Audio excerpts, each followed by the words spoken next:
Hi, so I'm gonna just do this. I haven't practiced, and as you can tell, my voice is not all the way better, but we're getting there. So today's video is on shame energy and unworthy energy. These have been just a little introduction, sharing some things for myself. This has been really eye-opening to me to see how much this energy underlies and is hidden underneath so many things, and I didn't see it before. And anyway, it's been really interesting. Sometimes it is the energy we assign to it, but also you kind of got to follow the energy where it comes from and the intent of those who said things or wherever it came from.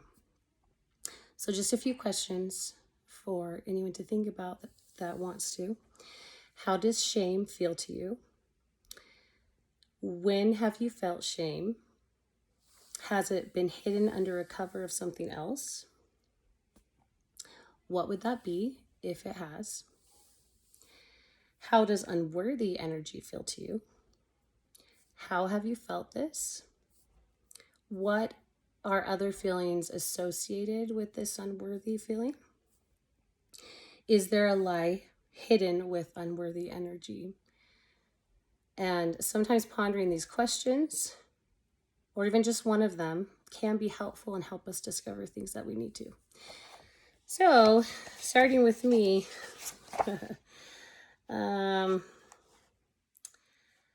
okay, so I guess I'll state first of all that shame and unworthy energy often are found together. Shame is one of the lowest vibrational energies. I've heard this before from other people and other sources. And one of the reasons we talk about shame, and I brought it up, is because when you have a really low vibrational energy that is either trapped in you or that is coming at you, it can hold other low energies or dark things. And you say dark things like not as high vibrational energy.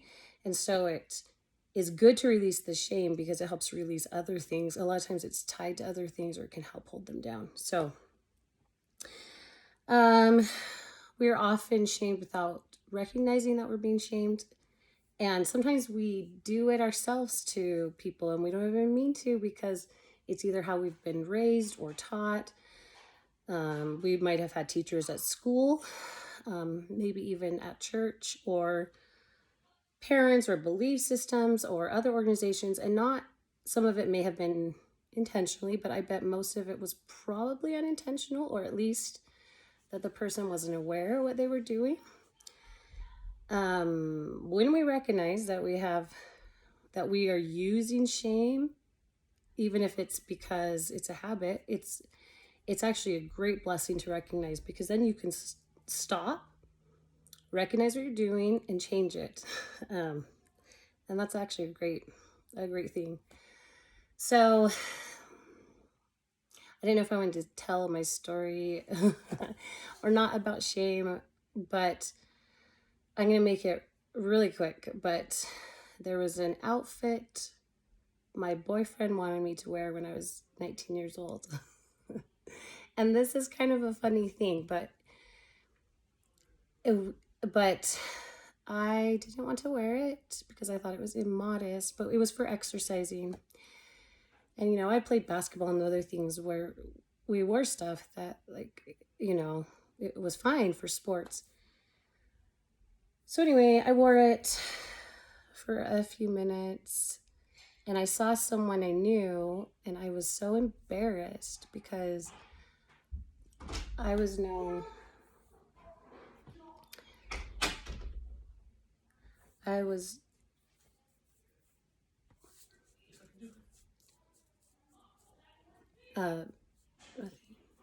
Sorry, my husband came in.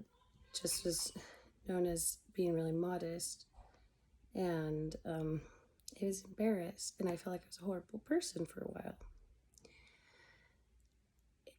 It actually took me years to realize that I was feeling shame energy from that. But right when and I had gotten over it to a degree, and it's kind of a silly thing to have been embarrassed about for so long.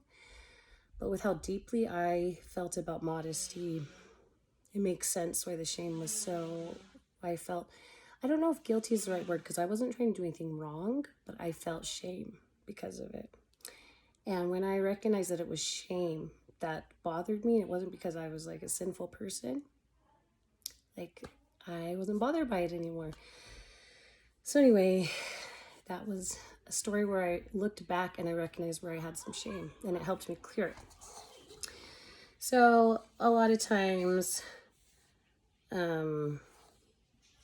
we don't recognize how we're being manipulated with shame energy, and it is actually manipulation. And